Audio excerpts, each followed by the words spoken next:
So we want to find concavity, points of inflection, and this all relates to the second derivative. So if I have f of x equals x to the fourth minus 4x cubed, I got to go to the second derivative. The first derivative will tell me max, mins, increasing and decreasing.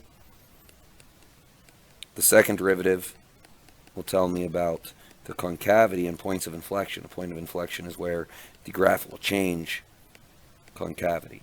So we set it equal to 0, factor, and I'm left with x minus 2. So x equal to 0 and x equal to 2 are my possible points of inflection. Possible. So I plug in 0 and I plug in 2, and then what we do is just like we did with the first derivative test, we pick some test values. Okay, and when I plug in -1, we plug into the second derivative, and when I plug it into, it's easiest to plug it in here and compare signs. 12 times -1 is a negative, times -1 minus 2 is a negative. So we get a positive, and I showed on a graph showing that it curves up for concavity. F double prime of 1, when plugged into 12x, it's a positive.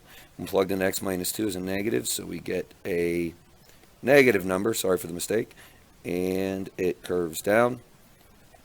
F double prime of 3, that's going to be a positive times a positive, which is positive, so it curves up. So we have points of inflection at 0, 0.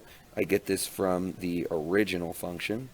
And we get a point of inflection at 2, when I plug in 2, I get 16 minus 4 times 8, which is -16. So these are the points of inflection where the concavity changes. So I can go concave up, interval -infinity to 0, union 2 to infinity, and then concave down 0 to 2.